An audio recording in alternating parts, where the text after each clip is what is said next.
Good morning friends. तो आज हम गागरोन किले की सैर पर आए हैं। तो हम आपको दिखाते हैं आज गागरोन किला और इसके इतिहास के बारे में और राजस्थान के इतिहास में इसके रोल के बारे में हम आपको दिखाते हैं।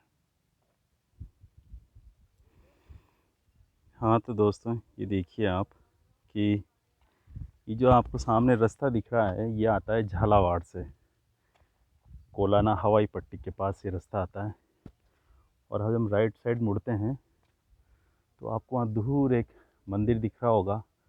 वो संत पीपा जी की समाधि स्थल है वहाँ पर। और समाधि स्थल के जो लेफ़्ट साइड में नदी आ रही है वो काली सिंध रिवर है। काली सिंध रिवर विंध्य की पहाड़ियों से निकलती है, बागली गांव के निकट से, देवास मध्य प्रदेश से। लेफ्ट हैंड साइड की जो नदी है वो है काली सिंध नदी और जो राइट हैंड साइड की रिवर है वो है आहू रिवर। ये निकलती है टोंकरा पहाड़ी से। टोंकरा पहाड़ी है आगर तालुक शाजापुर डिस्ट्रिक्ट मध्य प्रदेश में। तो दोनों नदियों का मिलन यहाँ पर होता है और मिलन के वहाँ पर एक बलिंडा गणेश का भी एक पूजा स्थल बना हुआ है, आप देख सकते हैं वहाँ पर। तो ये इसका परिदृश्य है। और इधर राइट हैंड साइड पे जब हम जैसे ही मुड़ते हैं तो वहाँ पर एक समाधि स्थल जैसा कुछ संरचना बनी हुई है, छतरी टाइप। और फिर आता है हमारा गागरोन दुर्ग, जो राजस्थान के इतिहास में बहुत महत्वपूर्ण भूमिका निभाता है। ये एक जल दुर्ग है क्योंकि ये 3 साइड पानी से घिरा हुआ है और एक साइड इसके खाई है। तो ये जल दुर्ग है और ये गिरी दुर्ग भी है क्योंकि ये पहाड़ों की संरचना में बना हुआ है। बिना नींव का ये किला है जो चट्टानों पर सीधा बनाया गया है। और ये देखिए आप, दोनों नदियों के संगम के बाद नदी घूमकर लेफ्ट हैंड साइड मुड़ जा रही है। और आप यहाँ देखिए पहाड़ी पे बकरी के बच्चे घास चर रहे हैं और ये नदी का पार्ट है जिसमें ये ग्रे कलर के राउंड स्टोन्स पड़े हुए हैं। अब आज संडे का मूड है तो लोग आए हैं नहाने, पार्टी करने। न्यू ईयर का भी अभी इफेक्ट है। अब देखिए गाड़ियाँ आ रही है, जा रही है, लोग देख रहे हैं। ये देखिए हमारा गागरोन का जो बाहरी परकोटा है वो जालिम परकोटा कहलाता है क्योंकि गागरोन ही राजस्थान में ऐसा दुर्ग है जिसमें 3 परकोटे हैं, वरना नॉर्मली 2 परकोटे होते हैं किलों में। तो इसमें जो बाहर का परकोटा है वो है जालिम परकोटा। वो किसने बनाया था? झाला जालिम सिंह ने। झाला जालिम सिंह झालावाड़ के राजा थे जो कोटा रियासत के सेनापति थे और बाद में उन्होंने 1,20,000 की जनसंख्या के साथ झालावाड़ की स्थापना की थी उम्मेदपुरा छावनी के नाम से। और कालांतर में वो झालावाड़ बना। पहले उनका राज करने का स्थान झालरापाटन था जो एक प्रमुख व्यापारिक केंद्र था। धीरे धीरे वहाँ से फिर झालावाड़ राज्य की स्थापना हुई। झालरापाटन एक प्रमुख व्यापारिक केंद्र था लेकिन औरंगजेब के आक्रमण के समय जो वहाँ पर पुरानी नगरी थी चंद्रावती, उसको नष्ट कर दिया गया। उसके बाद राजाओं ने झालावाड़ में गढ़ की स्थापना की, वहाँ पर गढ़ बनाया और इस तरह से झालावाड़ राज्य की स्थापना हुई। ये जो गागरोन दुर्ग है इस पर अनेक अलग अलग समय पर राजपूतों का, मुगलों का, हाड़ाओं का शासन रहा है और मुख्यतः इस पर 300 साल तक तो खींची राजाओं का शासन रहा है। तो इसके इतिहास में 2 शाके भी हुए हैं।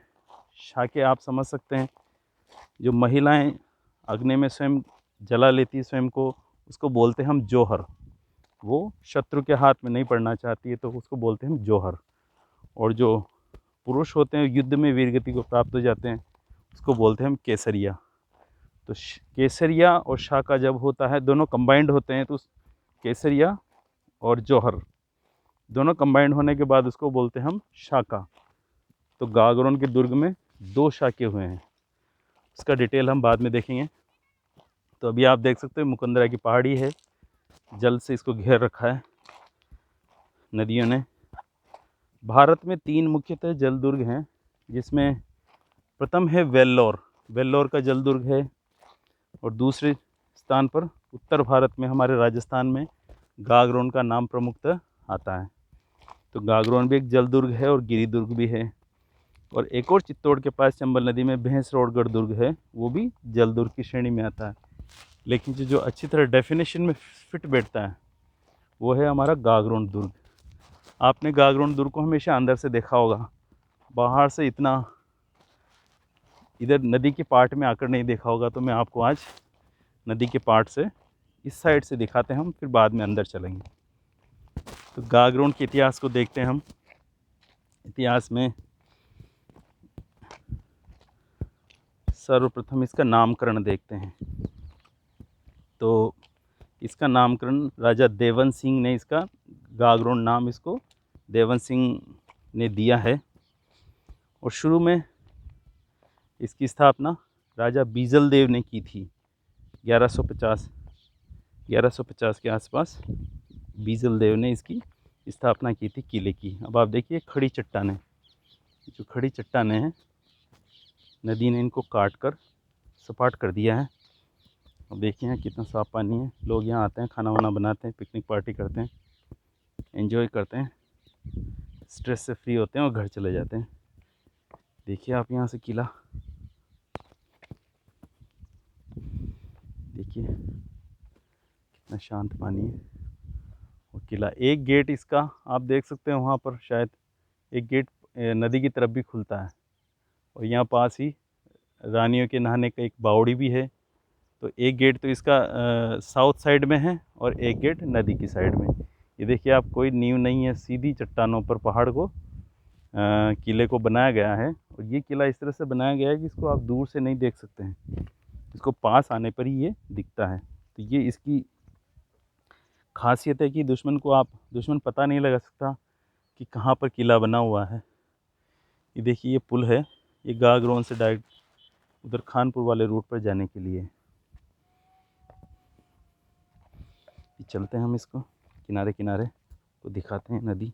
ये मुकुंदरा की पहाड़ी है, जो अरावली पहाड़ियों का एक हिस्सा है, लाखों साल पुरानी है। और ये एक प्रकार से मरती हुई पहाड़ियाँ हैं, क्योंकि काफ़ी तो मिट्टी इनकी बह चुकी है, अब चट्टाने बाकी हैं जिनका भी अपरदन होता रहता है।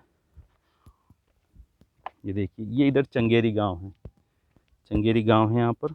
और ये टर्न लेती है लेफ़्ट में। बाहर से देखिए आप इसको, लोग अंदर आज आए हुए हैं, घूम रहे हैं, देख रहे हैं किले को। देखिए आप, तो आपको मैं कुछ इम्पोर्टेंट सूचना दे देता हूँ गागरोन किले के बारे में। अभी हाल ही में 21 जून 2013 को यूनेस्को ने गागरोन को वर्ल्ड हेरिटेज साइट्स में शामिल किया है, जिसमें राजस्थान के 5 प्रमुख दुर्ग हैं। तो हमारा गागरोन भी वर्ल्ड हेरिटेज साइट्स में आ गया, तो इसके रिनोवेशन के लिए और कीप और मेंटेनेंस के लिए यूनेस्को फंड देगा। 2 तरह की यूनेस्को वर्ल्ड हेरिटेज साइट्स होती है, कुछ कल्चरल होती हैं और कुछ मोन्यूमेंटल होती हैं। तो ये आप देखिए, झालावाड़ से 13 किलोमीटर दूर है। और इस किले में सूफी संत ख्वाजा हमीदुद्दीन चिश्ती की दरगाह भी है, जो कहाँ से आए थे, खुरासान अफ़गानिस्तान से। और उनकी दरगाह को क्या बोलते हैं, मिट्ठे साहब की दरगाह। और यहाँ पर प्रतिवर्ष मुहर्रम पर एक उर्स या मेला भरता है, जो किले के अंदर है परिसर में। आप ये देखेंगे, मिट्ठे साहब की दरगाह को औरंगजेब ने बनवाया था। और औरंगजेब ने एक और स्ट्रक्चर बनवाया था यहाँ पर, बुलंद दरवाज़ा, जो किले में बाहर की तरफ है, बुलंद दरवाज़ा। 2 स्ट्रक्चर औरंगजेब ने यहाँ पर बनवाए थे। और संत पीपा जी, जो यहीं के राजा थे, राजा प्रताप सिंह, उनकी छतरी भी यहाँ पर है, जो हम देख सकते हैं। अंदर चलने पर हम देखेंगे। संत पीपा थे जो कबीर के समकालीन थे।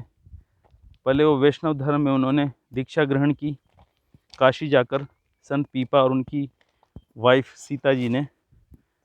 और फिर वो अलग अलग जगह उन्होंने अपने तपस्या की।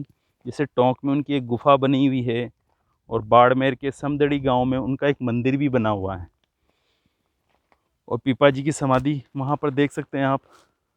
आज थोड़ी धुंध है, शायद नहीं दिख रहा हो, पर वहाँ पर एक मंदिर बना हुआ है और उनकी समाधि बनी हुई है। आप ये देखिए, तो संत पीपा जी का वहाँ पर समाधि स्थल है, वो हम देखेंगे। तो जैसा कि मैं बता रहा था कि डोड राजा, जो परमार राजा थे, उनमें बीजल देव ने 1150 ईस्वी में यानी 12वीं सदी में इसका निर्माण करवाया था। और 300 साल तक यहाँ खींची राजपूतों का राज रहा है। ठीक है, इसको हम इस वीडियो को यहीं वाइंड अप करते हैं और नेक्स्ट पार्ट में हम आपको इसके बारे में डिटेल बताएंगे।